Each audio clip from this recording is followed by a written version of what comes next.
अस्सलामुअलैकुम वरहमतुल्लाहि वबरकातुहू। नाज़रीन, आज फरवरी 2023 है। महाराष्ट्र के औरंगाबाद ज़िले के सिल्लोड शहर की नगर परिषद में मैं हूं और आप देख सकते हैं कि भारतीय कम्युनिस्ट पार्टी के जो सिल्लोड के ज़िम्मेदार हैं अनीस कॉमरेड, तो सीओ नगर परिषद सिल्लोड मुख्याधिकारी जो है उनको एक निवेदन दिया जा रहा है।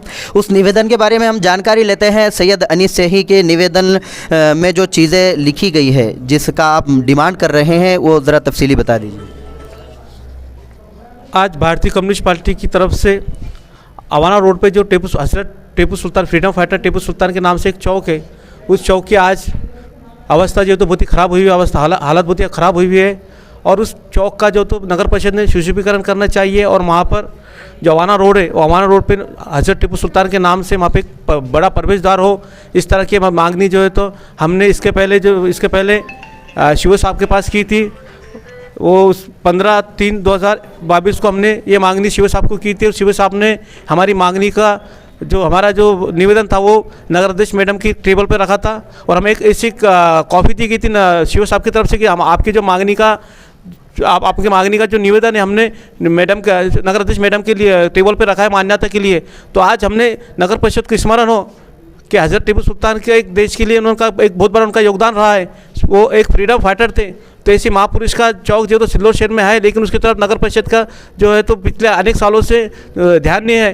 तो उस चौक के चौक की जगह पर स्मारक बने और वहाँ पे एक बड़ा प्रवेश द्वार बने। इस मांगनी को लेकर हमने फिर एक बार जो तो स्मरण पत्र नगर परिषद के मुख्याधिकारी नगराध्यक्ष मैडम के नाम पर दिया है और हम नगराध्यक्ष मैडम से ये गुजारिश करते हैं कि जल्द से जल्द टीपू सुल्तान चौक पर टीपू सुल्तान का स्मारक और वहाँ पे प्रवेश द्वार बनाए। ऐसी भारतीय कम्युनिस्ट पक्ष की ओर से मांगनी करते हैं। और उस मांगनी को लेकर पिछले दो तीन महीने पहले हमने एक सिल्लोड शहर के अंदर एक साक्षर मुहिम भी रखी थी और इस साक्षर मुहिम के अंदर जो तो सिल्लोड शहर के हज़ारों लोगों ने इसके अंदर भाग लेके इस मांगनी को समर्थन भी दिया था।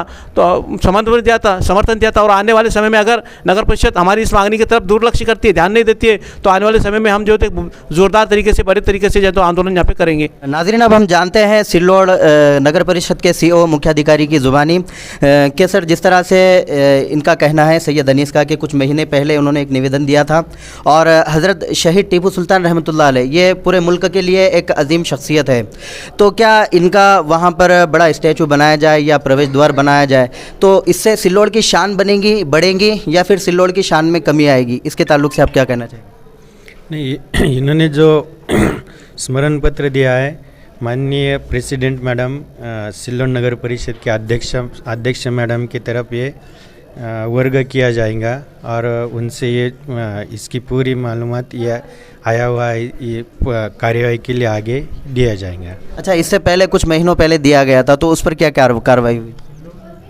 नहीं, वो सभा कामकाज डिपार्टमेंट से देखना है क्योंकि सभा कामकाज के सामने रख के नहीं अध्यक्ष मैडम के सामने जाके नहीं वहाँ ठहराव होके नहीं उसकी आगे की कार्यवाही होती है, इसके लिए हम भेज देंगे। अच्छा, इससे पहले का भी ऐसे ही हुआ है और अब अगर ये भी ऐसा ही होता है तो इसका क्या मतलब आप तक ये बात पहुंचाने का मकसद क्या है पार्टी वालों का कि भाई आपने उसमें दखल लेना चाहिए या फिर आपने भी बस इस तरह की बात कह देना कि आगे अगर कार्रवाई हो तो? नहीं, प्रशासन का रोल अध्यक्ष मैडम के सामने रखना है, जितना हमारा रोल है हम सामने रख देंगे। अच्छा, मतलब नाज़रीन, अब यहाँ पर एक बात ये सामने आई कि सीओ साहब का जो काम है वो अध्यक्ष मैडम नगराध्यक्ष निकमताई जो यहाँ पर सिल्लोड नगर परिषद में है तो उन तक बात पहुँचा देना है। बाकी अगला डिसीजन ये नगराध्यक्ष मैडम ही लेंगे। जिस तरह से पहला डिसीजन लिया गया उस पर कोई कार्रवाई होते हुए नहीं दिखाई दी तो फिर और दूसरा निवेदन दिया जा रहा है। अब देखना यह है कि कितने निवेदन और कितने महीने तक ये काम चलता है और इसको जो है इसके ऊपर ख़ास और सही डिसीजन लिया जाता है। तो आइए अगली न्यूज़ का इंतज़ार कीजिए है कि क्या होता है, उसके ताल्लुक से हम आगे बताएंगे।